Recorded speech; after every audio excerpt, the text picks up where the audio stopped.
I want to talk about porn. So I was very anxious before talking about this topic, firstly because I'm a girl and it's a very taboo topic to talk about in general. And we never can accept that we all watch porn. I'm pretty sure all of us at least have seen it at some point in our lives, right? And we never accept it. And plus, I just sometimes wonder that if we just start talking about it, so many things will change for us. Because I have heard my guy friends go like the amount of guilt they experience and the amount of abuse that takes place in these porn videos. I wanted to openly talk about those. So here I go. The title of my poem is Sexual Ironies. Porn. Gushed with her contradictory look, disgust within a saintly mask. You are just on your seat, as if it is an attack by calling you uncultured. Porn, the defensive look, the counterfeit reaction, all in the same person who practices said brutality in the name of sex. The same person who understands the teachings of respect from culture, reinforces the irony of norms set in this neighborhood, while at it, its patriarchal setup sexualizing women. A man can never control his sexual desires. Heard this a million times, yet there's no room for question, but to only adopt it as a belief system. People scrolling through porn websites with their lack of education, finding an excuse in them, their behavior patterns justifying your abuse, leaving a mark on your new conquest with brutal scars. With these websites going unmonitored, videos of rape and assault circulating with a click, finding pleasure in them, normalizing torture as you go on ruining a life.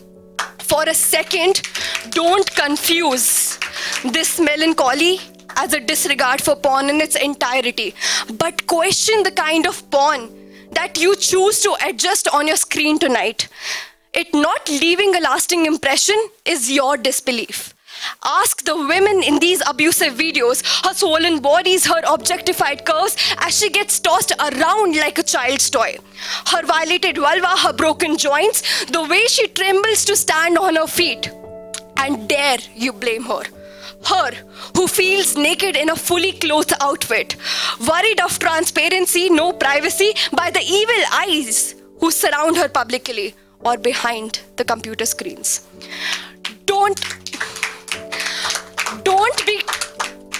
Don't be quick to judge and blame her for tolerating abuse, who may have been manipulated, the conniving businessman who may have fed on her vulnerabilities, her low self-esteem, or maybe even limiting her identity as a trafficked money-making machine.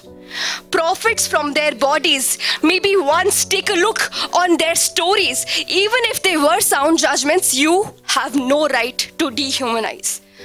Open conversations, good and consenting sex, honestly, still sounds like a plot of a utopian set.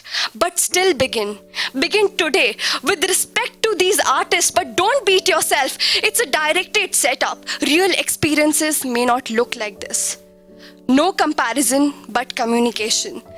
The world with everyday encounters where same people that send unsolicited nude pics decide on rules like sharing your nudes, your real bodies, doesn't give you the right to stand against abuse. Making her throw away her rights while you do the same but behind computer screens, your secured privacy. Demanding her silence or looking at those images doesn't give you consent to violate her, tease her, abuse her, dehumanize her, or justify her mistreatment. Consent can be withheld anytime, no matter how far along. It isn't an invitation to violate people, nor is it an allowance with unlimited expiry.